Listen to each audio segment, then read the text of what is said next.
नमस्कार, नवभारत टाइम्स में आपका स्वागत है। हम हैं गुजरात में और गुजरात के तमाम हिस्सों में जाकर कोशिश करते हैं कि आपको बताएं कि इलेक्शन का माहौल कैसा है और वहां का ग्राउंड लेवल पे जो सिचुएशन है वो किस पार्टी को के फेवर में जाती है या किस पार्टी के अगेंस्ट में जाती है।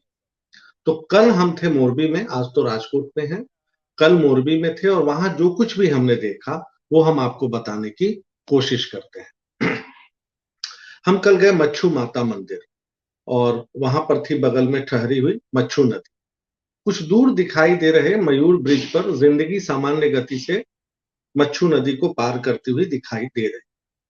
मच्छू माता मंदिर की पाठ पर जाते ही मोरबी शहर के सभी गटर को अपने में समाये मच्छू नदी का दुर्गंध और सामने पसरी गंदगी उबकाई लाती है। इसी पाठ पर और मयूर ब्रिज के बीच झूलते हुए उस पुल के लटकते तार दिखाई देते हैं, जिसे तिनके की मानंद पकड़ न जाने कितनी जिंदगियां 31 अक्टूबर की गोधूली बेला में चित्कार कर 143 साल से लटक रहे ये केवल सिस्टम के भ्रष्टाचार से तार तार हो चुके थे।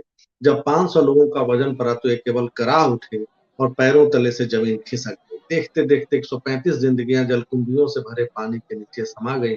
53 बच्चों की मुस्कान दफन हो गई, जिसकी कुछ तस्वीरें और उनकी याद में जली मोमबत्तियां उस त्रासद शाम की गवाही दे रही। जब हम टूटे हुए ब्रिज की तरफ निहार रहे थे तो पीछे से एक शख्स ने कहा, खूब मोड़ू। मतलब हमारे साथी नवरंग ने बताया, ये बोल रहा है तुम बहुत देर कर दी आने में, ये उसका तंज। खैर, नदी के दोनों तरफ अगर हम देखें तो वो जो दोनों खंभे खड़े थे उरेवा कंपनी के, जिसने खर्च किए 12 लाख दिखाए 2 करोड़। और ये बात यहाँ की फिजा में तैर रही है। गांधी चौक, जेल रोड, बस अड्डा, हर जगह लोगों से बात हुई। सब असली दोषी की तलाश कर रहे थे। जब हम घूम रहे थे तभी भारतीय जनता पार्टी ने गुजरात विधानसभा चुनाव के लिए उम्मीदवारों का ऐलान किया। लिस्ट देखी तो मोरबी से ब्रजेश मिर्जा का टिकट कटा हुआ था। ये 2017 में कांग्रेस से जीते थे, लेकिन पाला बदलकर भाजपा में आ गए और राज्य सरकार में कैबिनेट मंत्री भी बने। मोरबी हादसे में इनकी भूमिका पर सवाल उठे। दूसरी तरफ उनसे हारे हुए भाजपा उम्मीदवार कांतिलाल अमृतिया पर पार्टी ने फिर से भरोसा जताया है। मोरबी हादसे के दिन 60 साल के कांतिलाल ने खुद मोरबी में छलांग लगाई थी। वीडियो चर्चा में आ गया और पार्टी ने भी इसे इग्नोर करना नामुमकिन समझा। हम उनसे मिलने गए। भारी हुजूम के बीच घर के बाहर बहुत लोग थे, शोर नहीं था। हमने भी टिकट मिलने की बधाई दी। कांतिलाल अमृतिया से पूछा कोई सेलिब्रेशन नहीं है, तो उन्होंने हादसे की याद दिलाई और कहा, मैंने साफ कहा है, न कोई ढोल बजेगा, न नगारा, न कोई आतिशबाजी होगी। ये दुखद काल है। जब हमने पूछा कि ब्रिजेश भाई का टिकट कट गया है तो वो बागी हो जाएंगे, कांतिलाल ने कहा कि वो मेरा पुराना यार है, हम मिलकर काम करें। एक और बात नोटिस करने वाली थी, हम जैसे पत्रकारों के लिए जिसने गुजरात को ग्राउंड लेवल पर नहीं देखा है। जब हम उनके घर पहुंचे और भीड़ से पूछा कि कांतिलाल कहाँ है, तो कांतिलाल ने ही जवाब दिया कि मैं ही हूं। यूपी बिहार की तरह मॉडिफाइड राइफल या कोई पुलिस वाला आसपास नहीं था। इस पर कांतिलाल ने बताया कि वो पुराने स्वयंसेवक रहे हैं और तामझाम में भरोसा नहीं रखते। जब हमने पूछा क्या मोरबी हादसे की वीडियो ने टिकट दिलाने का काम किया, तो वो बोले हम ऐसे ही काम करते रहते हैं, पार्टी को तय करना है। मतलब टिपिकल स्वयंसेवक की भाषा कांतिलाल की थी। कांतिलाल अमृतिया ने भरोसा दिलाया कि मोरबा के दोषियों को सख्त सजा दी जाएगी। उन्होंने प्रधानमंत्री नरेंद्र मोदी को भी शुक्रिया अदा किया, जो हादसे के बाद यहाँ पहुंचे थे और हाई लेवल मीटिंग में जांच के आदेश। राज्य सरकार ने एक एसआईटी भी बनाई। कांतिलाल के घर से हम उमा रेस्टोरेंट गए, वहां लंच किया। एक बात और गौर करने लायक है, हमने 9 तारीख की रात होटल पार्थ, मोरबी हलवर रोड के बीच थी, वहां बिताई।